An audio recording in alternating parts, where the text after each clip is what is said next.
Hello everyone, it's Shane Kanto, your Wasteland reviewer, and I'm here to review Fear Street Part 1, 1994. And this is based off of the R.L. Stine writings, which I never read Fear Street, but I definitely read a lot of Goosebumps and watched a lot of Goosebumps TV. And this is from director Lee Janiak, and there's going to be 2 more parts on this. It's coming on Netflix, and it gives you a really obnoxious and overly detailed teaser for the next part. I'm like, oh, you didn't have to give all that away. Well, I'm guessing more or less it's just a trailer. But this film focuses on a circle of teenage friends accidentally encounter the ancient evil responsible for a series of brutal murders that have plagued their town over 300 years.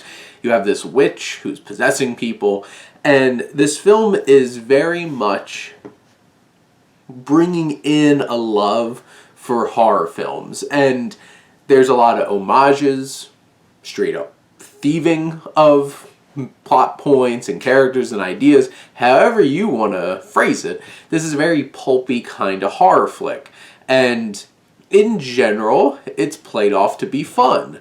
Obviously there's some darkness and some violence and scares, but it's one of the more pulpy kinds of things. It starts right off at the beginning with a very clear homage to Scream. You have Maya Hawke in this opening sequence as she's trying to close up a mall, and things go badly.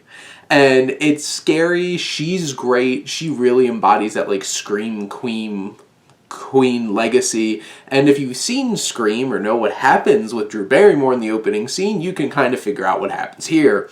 And then things start to get creepy as these strange entities start popping up over town, and why are they there? Why are they doing this? Why are they killing people? What's their motivation? Well, you're gonna have to watch the film to find out. I'm not gonna talk about that.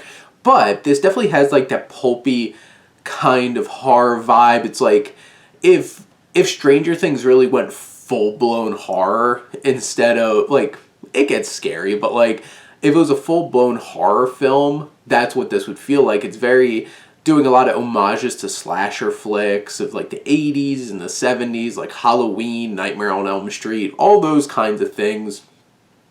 You could also tell that they've definitely watched Stranger Things, and it definitely has that feel. It has a very traditional kind of score, and it's done by Marco Beltrami, so who's great, and has done fantastic work with Logan and other films, and it's creepy, it's atmospheric, it really works. And Caleb Heyman, the cinematographer, works well with director Janiak to create this very singular kind of feel and atmosphere. You know the tone, you feel the tone. It's that kind of, you love that kind of horror film. It has that very nostalgic feel to it. It does have a lot of tropes. It has obnoxious jump scares. It's why did you need a when you could have just used the foreground and let that thing do its thing in the background and us notice it. Watch a Mike Flanagan thing. Take some notes. Not that he doesn't use jump scares, to be perfectly honest. He created one of the best for Haunting a Hill House, but also on Netflix. But this film, it definitely has those obnoxious jump scares. It has my favorite character in this film, Benjamin Flores Jr. plays Josh, the younger brother of our main character, Dina, played by Kiana Madeira, and he is very much he knows all of the legends and stuff like that, because of course he's sitting on a message board chatting with somebody else, Milady, and listening to White Zombie, and I'm just yeah. And this kid does all of his exposition dumps because he knows everything about this witch, and of course we need to get updated on it, and you have those kinds of scenes.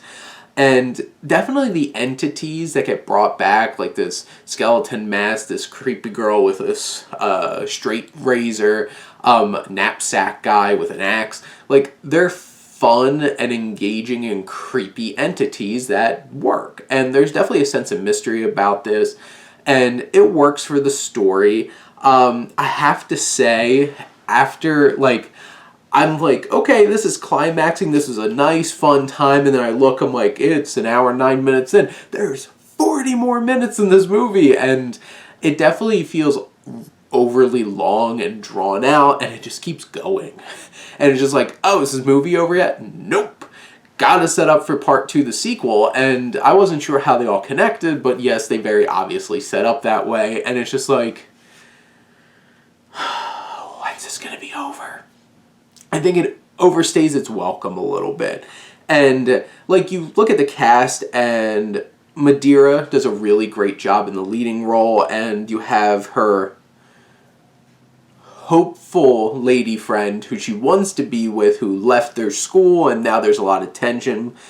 Sam, played by Olivia Scott Wells, she does a fine job. Julia Rawald, who plays Kate, who's, like, more of a snarky kind of girl, she does her thing. And then you have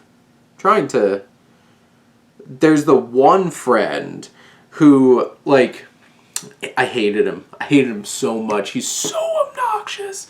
I just hated him so much, and I'm just like, can you just take him off screen? And then there's some, like, love subplots, like the thing between, like, Dean and Sam, that really works. There's a thing with Josh, who totally has a crush for Kate, and, like, that's okay. It kind of worked for me.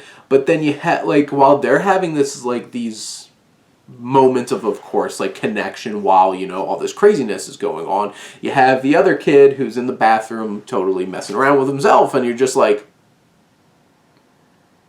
you could have cut this whole character out. We don't need him. But where it really comes down to is, like, this film kind of digs into classism, and, you know, most of our main characters, except for Sam, are, like, kids from the other side of the track. They're just a bunch of druggies, and they do horrible things, and, you know, gonna blame them for these kinds of things. And it has a little bit to say about that. It doesn't completely dive into it. But in general, I thought the part 1 of Fear Street was a lot of fun, enjoyable, a great opening scene, some really strong homages, and if it would have moved along a little bit quicker and didn't feel so drawn out and, you know, really annoying character that took me out of the movie every time it was on screen, and, like, if it went a little deeper, this could have been a great film. But in general, it's a fun time. It's a fun little horror film on Netflix, and, you know, I'm going to be checking out parts 2 and 3 over the next couple of weeks. But those are my thoughts on Fear Street Part 1, 1994. Let me know what you think, and let's talk some movies. But thank you as always for tuning in and supporting your Wasteland reviewer.